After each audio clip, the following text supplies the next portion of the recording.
Wednesday, December 11th, 2024, we got a early 4.0 ePTU build today. Even though the audience for this PTU build is still Wave 2, but CAG said potentially they are going to open to Wave 3 and Wave 4 if stability and interaction delays improve. Also, they plan to move this to Open PTU this weekend. The current meshing configuration for this build is still 4-6-500. 4 servers in Stanton, 6 servers in Pyro, and 500 players total on the mesh. Now, features and gameplays, we have some major updates as well. Let's test them one by one. First of all, we just got a new splash screen for Pyro. If we choose Stanton, this is the old splash screen, and then if we choose Pyro, it's very beautiful. I like it. The Pyro stations. So we're gonna choose Ruin Station. Oh, actually, Obituary, the splash screen is like this. Checkmate is this. And Ruin Station is this. They're all different now. Let's check Stanton. New Babbage, yeah, these are the same. Orison and Lorville. Yeah, all the same. Well, actually, Lorville kind of looks like Pyro. Did you think, right? The color and everything feels like Pyro. Okay, I'm gonna choose Ruin Station. Oh no, US 110, I hate this server. But wow, look at the loading screen. Beautiful. Backpack and armor capacity updates. Increased occupancy volume for backpacks to prevent backpack inventory nesting. Further armor size updates to allow some items back into medium heavy armor, such as water bottles and med guns. That's very good. Something else is also fixed. Remember, in the previous patch, when you put your tractor beam on, it will push your character. Keep moving all the way. But right now, when you put your tractor beam on, it doesn't move your characters anymore. So are the weapons. Yes, it doesn't move your characters anymore. That's nice. So that's a bug that's fixed. Now, let's test the armor and backpack storage rework. So this is the heavy armor. Okay, so this is a water bottle. Yes, I can put a water bottle in there. Coffee cup in there as well. And what about tractor beams? Yes, multi-tool I can put in there as well. And also my leg armor as well. Even though the capacity stays at 12k, but I can put the tractor beam. And what about... Oh, I can't put med gun in there. Even though the patch note says it allows to store med guns, but no, it doesn't. Tractor beam, yes. Med pen, yes. But med gun, no. Now, I'm going to try a different medium armor. Try this one. Oh, the Artemax armor is good. If I can put, yes, multi-tool, yes. Med gun, no. Try light armor. Multi-tool, yes, inside the light armor. Med gun, no. Okay, now I'm going to try the backpack. So this is a Mac Flex backpack, 75k micro SCU. I don't think they changed the storage of this one from the previous patch. You can put inside the Max Lift in there. And C54, Loom V, you can fit inside the small backpack. P8AR, negative. Demico, negative. Try this medium backpack. This one is 105k micro SCU. The best medium backpack is the aerial backpack. This one. You get 127k micro SCU. You can put a few Max Lift in there. Weapons such as C55, Custodian, Loom V, and the P8. And this is the heavy backpack, 180k micro SCU. The storage amount hasn't changed, but I think what changed in this patch is you cannot nest backpack inside the backpacks anymore. So this is a heavy backpack, and I cannot put a medium backpack in it, nor a small backpacks in it. However, I can put heavy core armors in it, which I have tested in detail in one of my previous videos. So I'm not going to test that in this one. And that's the backpack change for this patch. Implemented health wear functionality on fuses, so fuses lose health over time when contacted to a contested zone door. Updating spawn closet tags to ensure the correct NPC spawn in the correct locations of Frontier Outpost. Adjusted the jurisdiction of all outposts on the star map to make sure they show who respectively owns it. So this is what it means if you double click a outpost on the ground. you can see the jurisdiction, headhunters. This one is citizens for prosperity. And it seems like this one, you have a landing pad. You can also buy ships, items, and weapons. I hope these are correct, because I hope some of these landing pads we can actually spawn ground vehicles and also refuel our ships. But what's added is this, the jurisdiction. This is Xeno threat. Last landing, this is headhunters. On Bloom, we have citizens for prosperity, headhunters, and game crash. Whatever settlement that you choose, it will tell you which faction it belongs to.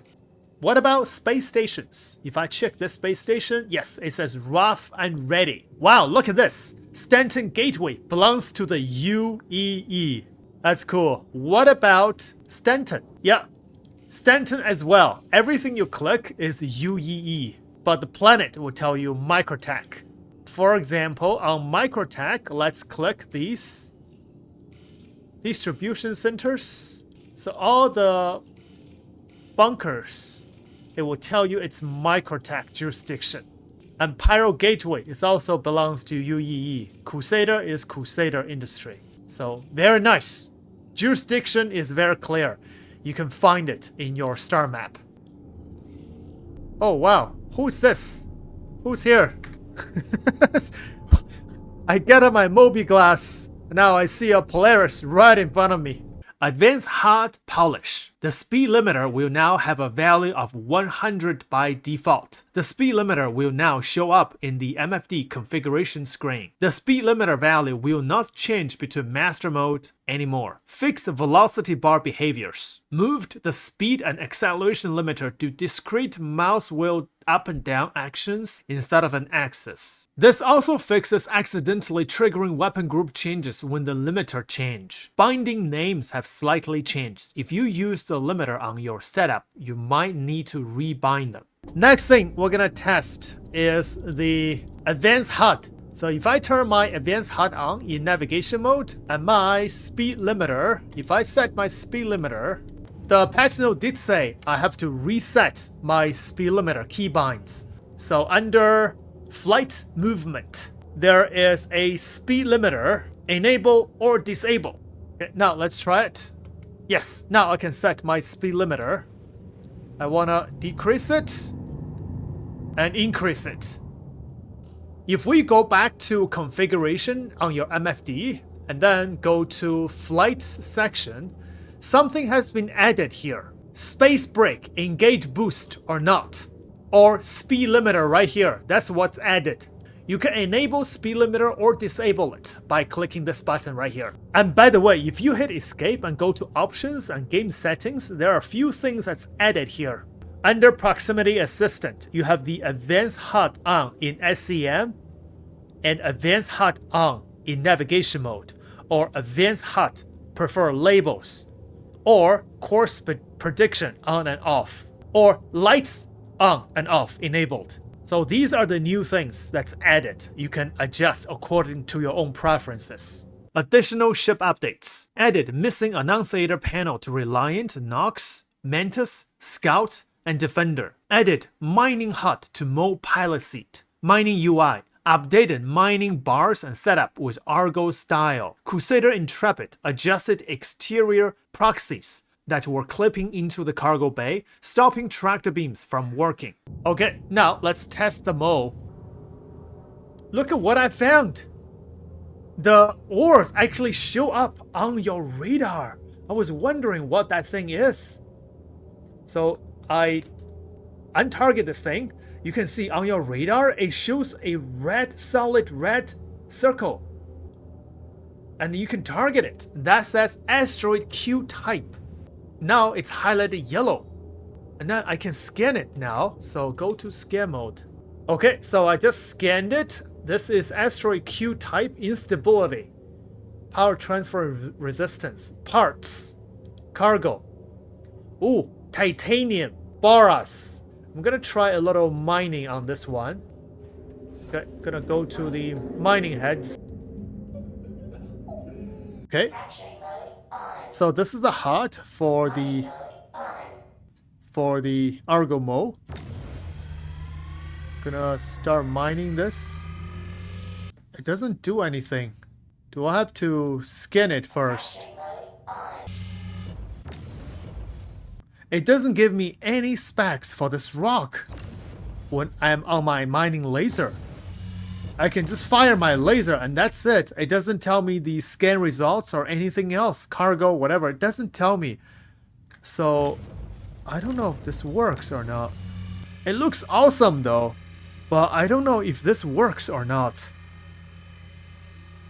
Core tech, personal instant hangar spawning. Tonight's build will further test instance hangar spawning in all shards. This will allow players who have completed or skipped the NPE mission to get faster into space, spawning in their own property. This is not a temporary change to avoid transit. You will also not spawn in rental hangars. So if you park in different landing zones or station, you will wake up in a hab. Does it mean this is a permanent change?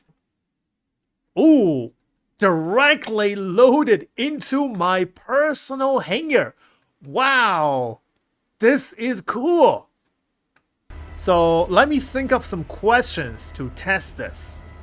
So I guess is when you first spawn into the game, you spawn directly into your personal hangar. Only at your home location. That's what patch note says. But what if I backspace?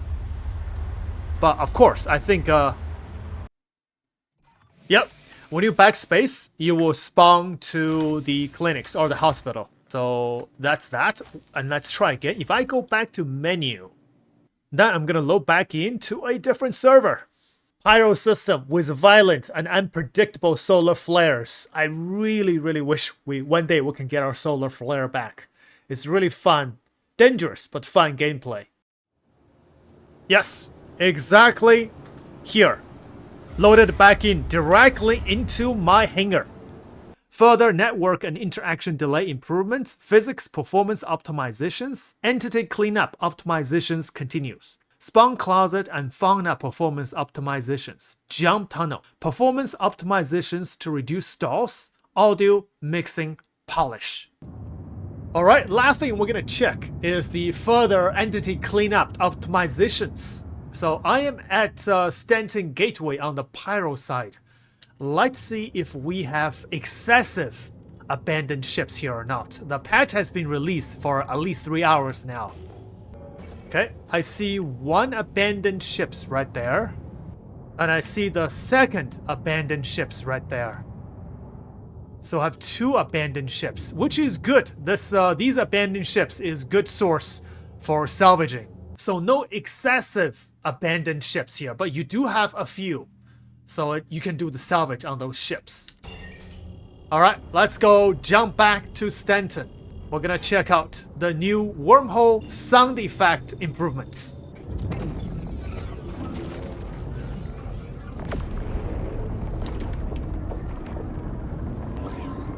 Let's go!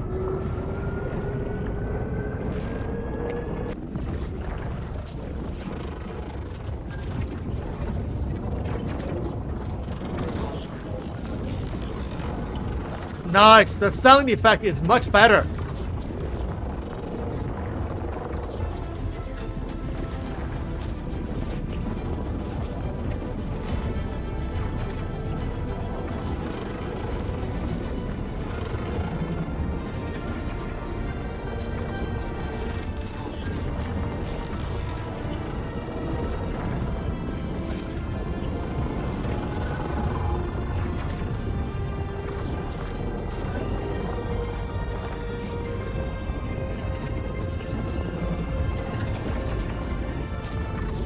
Whoa, look at those lights. Beautiful. And also on the Stanton side, I don't see excessively abandoned ships here. So there are still a few, but not a lot.